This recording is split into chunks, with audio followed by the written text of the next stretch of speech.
മിശിഹായിലെ ഏറ്റവും സ്നേഹം നിറഞ്ഞവരെ, തൻ്റെ ശുശ്രൂഷ പൗരോഹിത്യ കാലഘട്ടത്തിലെ ബഹുമാനപ്പെട്ട ഡൻസ്റ്റൺ അച്ഛൻ ഏറ്റവും കൂടുതൽ ചിലവഴിച്ചത് യോഗാർത്ഥികളുടെ പരിശീലന രംഗത്താണ്. ഇന്ന് ബഹുമാനപ്പെട്ട ഡൻസ്റ്റൺ അച്ഛനെ അനുസ്മരിച്ചുകൊണ്ട് വചന സന്ദേശം നൽകുന്നത് അട്ടപ്പാടി യോഗാർത്ഥി ഭവനത്തിലെ റക്ടറായ ബഹുമാനപ്പെട്ട ചിൻഡോ വൈദികാരൻ അച്ഛനാണ്. അച്ഛനെ നമുക്കിപ്പോൾ ശ്രദ്ധാപൂർവം ശ്രവിക്കാം. ഇത്രയും സ്നേഹം നിറഞ്ഞ അച്ഛന്മാരെ, സ്നേഹമുള്ള വൈദികരെ, സിസ്റ്റേഴ്സ്, സ്നേഹമുള്ള അമ്മമാരെ, യുവജനങ്ങളെ, കുഞ്ഞുമക്കളെ, ദീർഘമായ വർഷങ്ങൾക്കിടയിൽ മാത്രം പുഷ്പിക്കുന്ന ചില സസ്യങ്ങളെ പോലെ യുഗങ്ങൾക്കിടയിൽ മാത്രം ജന്മം കൊള്ളുന്ന മനുഷ്യ പ്രതിഭകൾ ഈ ഭൂമിയിൽ എവിടെയൊക്കെയോ ദൈവം നിക്ഷേപിച്ചിട്ടുണ്ട്. ആ വേരുകളിൽ നിന്ന് കിളിർത്തു വന്ന പ്രതിഭാശാലിയാണ് ബഹുമാനപ്പെട്ട പുണ്യചരിതനായ ഡൻസ്റ്റൺ അച്ഛൻ. പുഞ്ചിരിക്കുന്ന മുഖം, വളരെ നിഷ്കളങ്കമായ മനസ്സ്, ശുദ്ധമായ സ്നേഹം, അതിലേറെ ദൈവസ്നേഹത്തിൽ നിറഞ്ഞ് ഇവിടം സ്വർഗമാക്കിയ പ്രതിഭ. സാധാരണമായ ചോദ്യങ്ങൾ നമ്മുടെ ജീവിതങ്ങളിൽ പലപ്പോഴും അസാധാരണമായ ജീവിതങ്ങളിലേക്ക് വഴിവെക്കാറുണ്ട്. ഈ അടുത്ത് വായിച്ചൊരു പുസ്തകത്തിലെ കഥ ഇപ്രകാരമാണ്. ഒരു അമ്മ ഒട്ടകവും കുഞ്ഞ് ഒട്ടകവും തമ്മിലുള്ള സംഭാഷണം. കുഞ്ഞൊട്ടകം അമ്മ ഒട്ടകത്തോട് ഇപ്രകാരം ചില സംശയങ്ങൾ ചോദിക്കുകയാണ്. ഒന്നാമത്തെ സംശയം ഇതാണ്: എന്തിനാണ് അമ്മേ നമുക്ക് ഈ നീണ്ട കാലുകൾ തന്നിരിക്കുന്നത്? അതിനമ്മ ഇപ്രകാരം ഉത്തരം പറയുകയാണ്: മരുഭൂമിയിലൂടെ നടക്കുമ്പോൾ നമ്മുടെ കാലുകൾ താഴെ പോകാതിരിക്കാൻ വേണ്ടിയാണ് ഈ നീണ്ട കാലുകൾ. കുഞ്ഞൊട്ടകത്തിന്റെ സംശയം തീരുന്നില്ല. എന്തിനാണ് അമ്മേ നമുക്ക് വലിയ കൺപോളകൾ തന്നിരിക്കുന്നത്? അമ്മ സംശയം എന്നും കൂടാതെ പറയുകയാണ്: മരുഭൂമിയിലൂടെ നടക്കുമ്പോൾ മണൽക്കാറ്റിൽ നിന്ന് നമ്മുടെ കണ്ണുകളെ രക്ഷിക്കാൻ വേണ്ടിയാണ് ഈ കൺപോളകൾ, വലിയ കൺപോളകൾ നമുക്ക് തന്നിരിക്കുന്നത്. കുഞ്ഞായതുകൊണ്ട് തന്നെ സംശയം തീരുന്നില്ല. അവൻ ചോദിക്കുകയാണ്: എന്തുകൊണ്ടാണ് നമ്മുടെ മുതുകിൽ വലിയൊരു മുഴ തന്നിരിക്കുന്നത്? അമ്മ പറഞ്ഞു കൊടുക്കുന്ന പ്രകാരം, നീണ്ട യാത്രകൾ മരുഭൂമിയിലൂടെ നടക്കുമ്പോൾ വെള്ളം നമുക്ക് ശേഖരിച്ച് വെക്കേണ്ടത് അത്യാവശ്യമാണ്. അതിനു വേണ്ടിയാണ് നമുക്ക് ഒരു വലിയ മുഴ നമ്മുടെ മുതുകിൽ തന്നിരിക്കുന്നത്. കുഞ്ഞ് ഇപ്രകാരം പറഞ്ഞു: ശരിയാണ്, നീണ്ട കാലുകൾ നമുക്ക് തന്നിരിക്കുന്നത് മരുഭൂമിയിലൂടെ നടക്കുമ്പോൾ താഴ്ന്നു പോകാതിരിക്കാനും മണൽക്കാറ്റിൽ നിന്ന് നമ്മുടെ കണ്ണുകളെ രക്ഷിക്കാൻ നമുക്ക് വലിയ കൺപോളകളും, അതോടൊപ്പം നമ്മുടെ ജലം സംഭരിച്ചു വെക്കുന്നതിന് വേണ്ടി മുതുകിൽ ഒരു മുഴയും തന്നിരിക്കുന്നു. അവസാനം ചോദിക്കുന്നു: പിന്നെ എന്തിനാണ് അമ്മേ നമ്മൾ ഈ തിരുവനന്തപുരം മൃഗശാലയിൽ കിടക്കുന്നത്? സ്നേഹമുള്ളവരെ, സാധാരണമായൊരു ചോദ്യമാണ്, എന്നാൽ അസാധാരണത്തിലേക്ക് നമ്മളെ കൊണ്ടെത്തിക്കുന്നത്. തീർച്ചയായും സാധാരണമായൊരു ജീവിതം നയിച്ച വ്യക്തിത്വത്തിനുടമയാണ് പുണ്യചരിതനായ ബഹുമാനപ്പെട്ട ഡൻസ്റ്റൺ അച്ഛൻ. ഇന്ന് അസാധാരണമായി നമുക്ക് തോന്നുന്നുണ്ടെങ്കിൽ സാധാരണയായി ജീവിക്കാൻ നമ്മൾ മറന്നു പോകുന്നു എന്നുള്ളത് തന്നെയാണ്. ഈ സാധാരണമായ ജീവിതം വലിയൊരു വിശുദ്ധിയിലേക്ക്, വിശുദ്ധ പദവിയിലേക്ക് നയിക്കുന്നു എന്ന് ഇന്നും എന്നും ചരിത്രത്തിലൂടെ കടന്നു പോകുമ്പോൾ നമുക്ക് കാണാനായിട്ട് സാധിക്കും. സാധാരണമായൊരു ജീവിതം നയിച്ച വിശുദ്ധ കൊച്ചു ത്രേസ്യ വിശുദ്ധിയായി മാറിയത് ഈ അസാധാരണത്വത്തിലൂടെയാണ്. സന്യാസത്തിന്റെ സൗന്ദര്യം പൂർണ്ണമാക്കാനായി അത്യാവശ്യമായ 3 കാര്യങ്ങൾ ബഹുമാനപ്പെട്ട ഡൻസ്റ്റൺ അച്ഛൻ പാലിച്ചതായിട്ട് നമുക്ക് കാണാം. അതിൽ ഒന്നാമത് ശുദ്ധമായ സ്നേഹം, രണ്ടാമത് പൂർണ്ണമായ സമർപ്പണം, മൂന്നാമത് അനിവാര്യമായ സാഹസികത.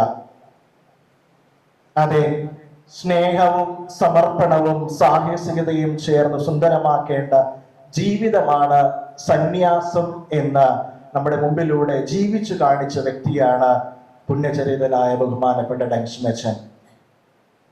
നമുക്കറിയാം, ആദ്യത്തേത് സ്നേഹം തന്നെയാണ്. ശുദ്ധമായ സ്നേഹം, ദൈവസ്നേഹവും പരസ്നേഹവും. സുതാര്യം സുന്ദരം എന്ന പുസ്തകത്തിലൂടെ ബഹുമാനപ്പെട്ട പോളിയച്ചൻ രചിച്ച ആ ജീവചരിത്രത്തിലൂടെ കടന്നു പോകുമ്പോൾ നമുക്ക് കാണാനായിട്ട് സാധിക്കും. എക്സിമ എന്ന രോഗം മൂലം കഴിഞ്ഞ 52 വർഷത്തോളം സഹിച്ചുകൊണ്ടിരുന്ന ബഹുമാനപ്പെട്ട ഡൻസനച്ചൻ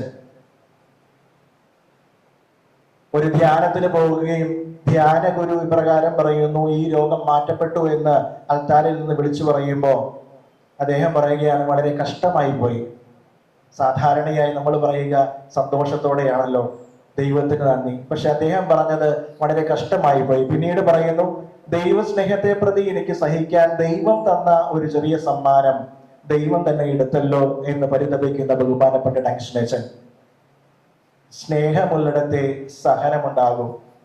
സഹനം ദൈവത്തിന്റെ ദാനമാണെന്ന് മനസ്സിലാക്കി അത് സ്നേഹത്തോടെ ഏറ്റെടുക്കാൻ, ഈശോയോട് ചേർന്ന് സഹിക്കാൻ നമ്മെ കാണിച്ച ഒരു പുണ്യചരിതനായ വ്യക്തിയാണ് ബഹുമാനപ്പെട്ട ഡൻസനച്ചൻ.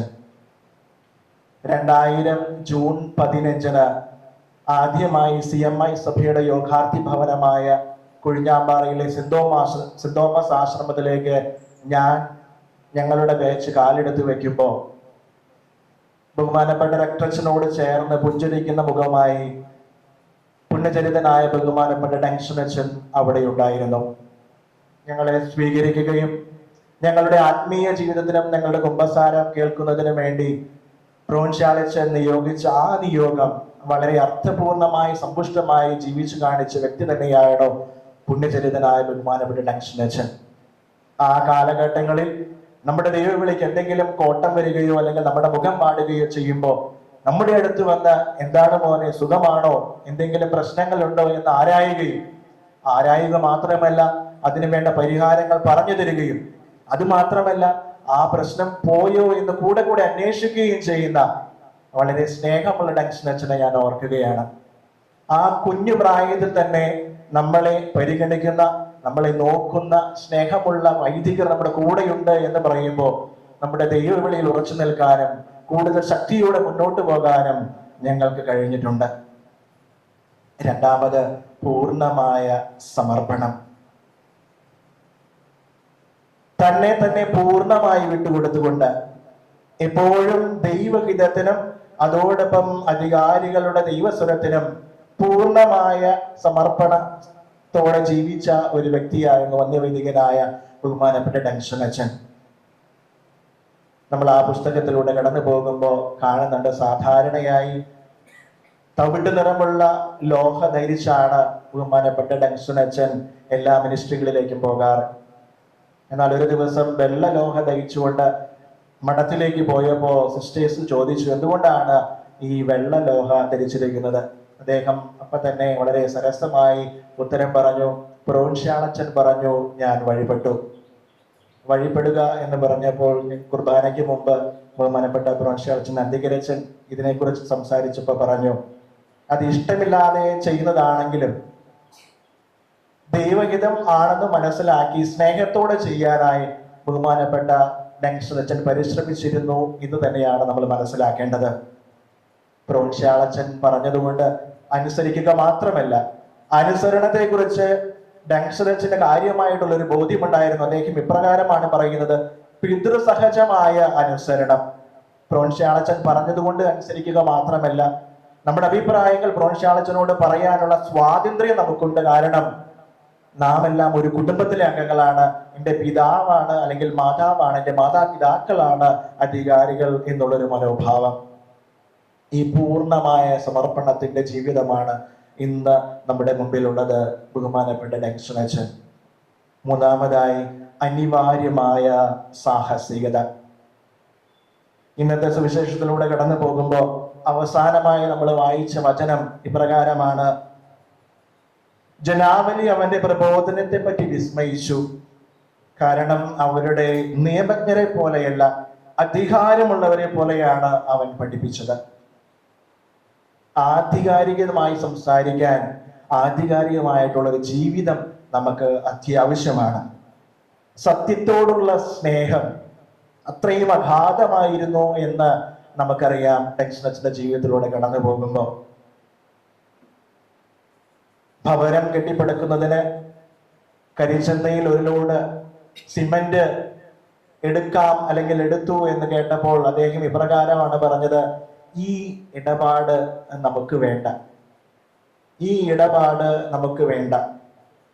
അങ്ങനെ പറയാനുള്ള ആർജവം, ധൈര്യം അദ്ദേഹത്തിന് ലഭിച്ചത് തീർച്ചയായും അദ്ദേഹത്തിന് സത്യത്തോടുള്ള സ്നേഹത്തെ പ്രതി തന്നെയാണ്. പണിതീരാത്ത പിണമുടക്കിയ കെട്ടിടമായിരിക്കാം ഏറ്റവും വലിയ അതിനുള്ള സാക്ഷ്യം. തന്റെ മനസാക്ഷിക്ക് അംഗീകരിക്കാൻ സാധിക്കാത്തത് കൊണ്ട് തന്നെ പല രേഖകളിലും ഒപ്പുവെക്കുന്നതിന് ആശ്രമശ്രേഷ്ഠൻ നിർബന്ധിച്ചപ്പോൾ പോലും അത് ശരിയല്ല എന്ന് പറയാൻ, അതിങ്ങനെയല്ല ചെയ്യേണ്ടതെന്ന് പറയാനുള്ള ആർജവം, ധൈര്യം അദ്ദേഹത്തിനുണ്ടായിരുന്നു. അത് തന്നെയാണ് അദ്ദേഹത്തിന്റെ ആ സത്യത്തോടുള്ള സ്നേഹത്തിന്റെ സാക്ഷ്യം. സ്നേഹമുള്ളവരെ, പൂർണ്ണമായ സ്നേഹവും അല്ലെങ്കിൽ ശുദ്ധമായ സ്നേഹവും പൂർണ്ണമായ സമർപ്പണവും അനിവാര്യമായ സാഹസികതയും ജീവിച്ചുകൊണ്ട് നമ്മുടെ മുമ്പിൽ കടന്നുപോയ പുണ്യചരിതനായ ബഹുമാനപ്പെട്ട ഡാൻസൺ അച്ഛൻ നമുക്ക് എല്ലാവർക്കും മാതൃകയാണ്. നമ്മുടെ വിളികളേത് തന്നെയാണെങ്കിലും ഈ 3 കാര്യങ്ങളിലുള്ള നമ്മുടെ വിശ്വസ്തത പാലിച്ചുകൊണ്ട് മുന്നോട്ട് പോകാൻ തീർച്ചയായും നമ്മളെ ബഹുമാനപ്പെട്ട ഡാൻസൺ അച്ഛൻ സഹായിക്കും. അതിലുപരി ദൈവം നമ്മളെ സഹായിക്കും. അതിലുള്ള മനസ്സ് നമുക്കുണ്ടായാൽ മാത്രം മതി. മാമോദീസായിൽ സ്വീകരിച്ച വെള്ളവസ്ത്രം ഞാൻ ഒരിക്കൽ പോലും നഷ്ടപ്പെടുത്തിയിട്ടില്ല എന്ന് പറഞ്ഞ പുണ്യപിതാവായ ചാവറ പിതാവിനെ പോലെ തന്നെ സത്യത്തോടുള്ള സ്നേഹത്തെ പ്രതിയും ദിവ്യകാരുണ്യ ഭക്തിയിലും പ്രാർത്ഥനയിലും പരിത്യാഗങ്ങളിലും മുൻനിന്നുകൊണ്ട് ദൈവത്തെ തേടിയ ഒരു വ്യക്തി തന്നെയായിരുന്നു ബഹുമാനപ്പെട്ട ഡാൻസൺ അച്ഛൻ. നല്ല മാതൃകകൾ നൽകിക്കൊണ്ട് ഞങ്ങളെല്ലാവരെയും ഉദ്ബോധിപ്പിച്ച, നല്ല മാതൃകകൾ നൽകിക്കൊണ്ട് തന്റെ ജീവിതം തുറന്നു വെച്ച ആ പുണ്യപിതാവിന് മുമ്പിൽ നമുക്ക് നമസ്കരിക്കാം. ദൈവത്തോട് കൃപ യാചിക്കാം. ദൈവമേ, ഈ പുണ്യപിതാക്കന്മാർ ജീവിച്ചതുപോലെ സാധാരണമായിട്ടുള്ള ജീവിതം നയിച്ചുകൊണ്ട് അസാധാരണത്വത്തിലേക്ക് നടന്നെടുക്കുവാൻ ഞങ്ങളെയും സഹായിക്കണമേ എന്ന് നമുക്ക് ഈ ദിവ്യബലിയിൽ പ്രാർത്ഥിക്കാം. പിതാവിന്റെയും പുത്രന്റെയും പരിശുദ്ധാത്മാവിന്റെയും നാമത്തിൽ ആമേൻ.